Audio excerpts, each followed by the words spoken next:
বাংলার ভোটার আপনারা কি কিছু বুঝতে পারছেন? হাটের মধ্যে হাড়ি ভাঙছে নাকি ফিরহাদ হাকিম ভাইপো পিসি মিলে নতুন কোন চক্রান্ত করছে বাংলার ভোটারদের বোকা বানানোর জন্য? দেখুন, আপনি সম্পূর্ণ ভিডিওটা দেখুন। আমি সংক্ষেপে হলেও সম্পূর্ণ চিত্রটা আপনাদের সামনে তুলে ধরব।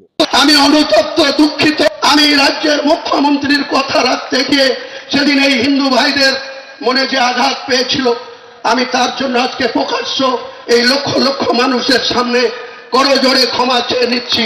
ভবিষ্যতে এরকম মিথ্যাবাদী মুখ্যমন্ত্রীর কথায় হুমায়ুন কবির আর কোনোদিন কোন সাম্প্রদায়িক কোন উস্কানিমূলক কথা বা কাউকে জিতানোর জন্য কাউকে আঘাত করার কথা হুমায়ুন কবির বলবে না। হ্যাঁ, আপনারা ঠিক শুনেছেন, এই কথাটা বলছে। এবং যে কথাটা বলছে, এই কথাটা যদি সত্য হয় তাহলে একবার ভাবুন এই রাজ্য সরকার কতটা নিম্নমানের, তার নিজের রাজনৈতিক স্বার্থ সিদ্ধির জন্য কতটা নিচে নামতে পারে, বাংলার হিন্দুদের কিভাবে ব্যবহার করতে পারে, প্রয়োজনে একটা পুরো হিন্দু সমাজকে কেটে ভাগীরথীর জলে ভাসিয়ে দিতে পারে, আর সেটা রাজ্য সরকারের নির্দেশ মতো রাজ্য সরকারকে খুশি করার জন্য বলেছিল। কত ভয়ঙ্কর একটা স্টেটমেন্ট। কিন্তু ঘটনা হচ্ছে, যদি পিসির কথা মতো এই কথা বলে থাকে, এই ধরনের হুমকি ধামকি ভয় সেখানকার হিন্দুদের দেখিয়ে থাকে, তাহলে আজ কেন আবার সেই ঘুরে ফিরে পিসির এবং তৃণমূল কংগ্রেসের কাউকে না কাউকে দরকার হচ্ছে, প্রয়োজন হচ্ছে? বলছে যে আমি পিসিকে সন্তুষ্ট করতে গিয়ে এই কথা বলছে।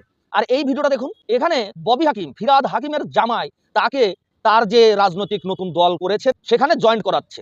মানে চোরকে বলছে তুমি চুরি করো, আর বাড়িওয়ালাকে বলছে তুমি জেগে থাকো। বিষয়টা হাস্যকর নয় কি? আপনারা কি বুঝতে পারছেন যে এরা সবাই মিলে বাংলার ভোটারদেরকে কিভাবে বোকা বানাচ্ছে, কিভাবে টুপি পরাচ্ছে মাথায়? আজকে ফিরহাদ হাকিমের জামাই, ফিরহাদ হাকিম তৃণমূল কংগ্রেসের প্রথম সারির একজন নেতা, তার জামাইকে, আমার কথা বিশ্বাস হলো না, কথাটা শুনুন তারপরে বলছি দুটা কথা। ইনি আবার জনাব ফিরহাদ হাকিমের জামাই, উনি আমাদের দলে আজকে জয়েন করছেন, তাকে সমর্থ জানাবো আমি নিজে।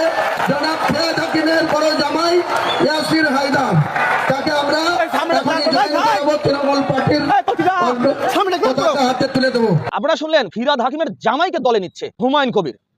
তাহলে বিষয়টা একদম জলের মতো পরিষ্কার, যাহা তৃণমূল তাহাই এই হুমায়ুন কবির, এতে কোনো সন্দেহ রইল না। আরে বাবা, ফিরহাদ হাকিমের জামাই তিনিও তৃণমূল কংগ্রেস থেকে উঠে আসছে, তার মানে এই তৃণমূল কংগ্রেসের সুপ্রিমো মমতা বন্দ্যোপাধ্যায় পরিকল্পিতভাবে ফিরহাদ হাকিমের জামাইকে হুমায়ুন কবিরের দলে নিযুক্ত করাচ্ছেন।